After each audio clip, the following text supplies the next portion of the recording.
The sun rises over what we now call the Yucatan Peninsula, 66 million years ago. Springtime. A Tyrannosaurus rex stirs from sleep, the matriarch, 40 feet of muscle and bone that survived 28 brutal years. Her hide is a map of violence, scars from battles won, prey killed, rivals defeated. But here's what she doesn't know. 93 million miles away, a rock the size of a mountain is screaming toward her planet. Further south, a Triceratops herd moves through flowering forests. 15 animals, 3 calves born this spring, playing like they have a future. The lead male, Broken Horn, weighs 6 tons. His skull alone could crush a car. He's led this family for 6 years. He knows every migration route, every water source, every danger. Therefore, when the sky begins to brighten in a way it shouldn't, he has no frame of reference for what's coming. High above, Quetzalcoatlus, flying reptiles with 35-foot wingspans, ride the morning thermals. Skywatcher, the largest female, scans the landscape with eyes sharp enough to spot prey from 500 feet up. She's hunting lazily.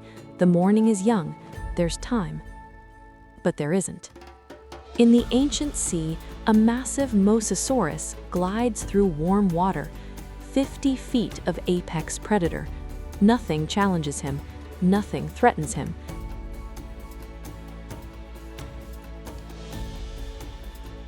The matriarch makes her kill, an Edmontosaurus, young, separated, easy. Blood soaks into soil that's absorbed dinosaur blood for 165 million years.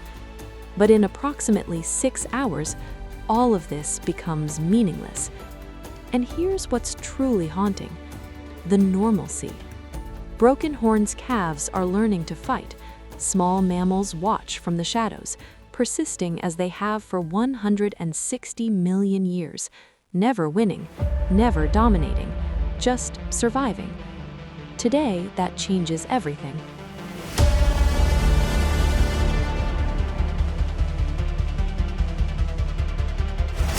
The asteroid enters Earth's atmosphere.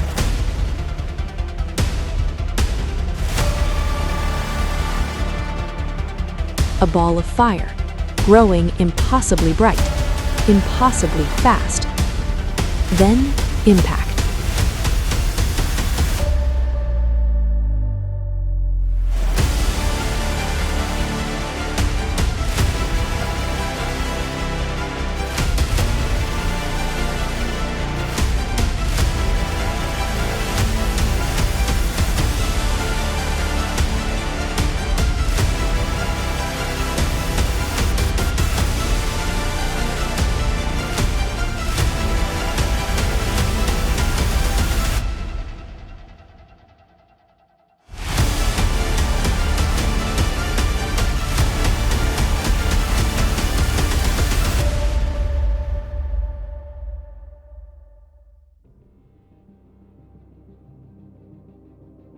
The Chicxulub asteroid strikes with the force of 100 trillion tons of TNT, more than 1 billion times the energy of the atomic bomb.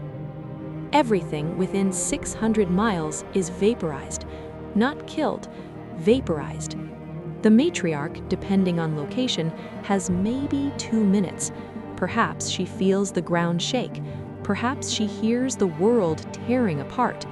But there's nothing her 165 million years of evolutionary history prepared her to do. And here's where it gets worse. The impact is just the beginning. Trillions of tons of molten rock launch into space, then rain back down like a planetary shotgun blast. Broken Horn's herd, thousands of miles away, watches the sky turn red, then black. Fires ignite across every continent from the superheated debris falling back to Earth. The air heats to hundreds of degrees. The calves press against their mothers. The adults form a protective circle, horns outward. Instincts millions of years old. Therefore, useless, because there's nothing to fight, nothing to charge. The Mosasaurus faces mega tsunamis hundreds of feet high. His ocean becomes a cauldron. Even in deep water, the temperature swings are deadly. But here's what scientists still debate. How fast did everything actually die? Models suggest 75% of all dinosaurs died within 48 hours. But that leaves millions of survivors, creatures hiding in burrows, caves, deep water. Therefore, they're not lucky, they're just dying slower. The impact injects so much sulfur and debris into the atmosphere that the sun disappeared for years. Not dimmed, disappeared. Temperatures plummet 20 to 30 degrees Celsius. Photosynthesis stops. Plants die. Herbivores starve. And when the herbivores die, the carnivores follow. Picture the matriarch if she survived. Her last kill rots. Even a Tyrannosaurus needs fresh food. She grows weak. Perhaps she dies beside her kill. And here's the brutal truth about survival. It was random. Being underground helped.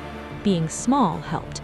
Being able to eat dead plants, seeds, insects. This suddenly mattered more than strength or intelligence. But mostly, it was luck.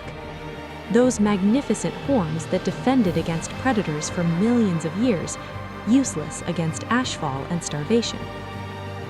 Imagine 6 months later, a planet-wide graveyard, black sky, dead forests, toxic air, oceans choked with corpses, and silence.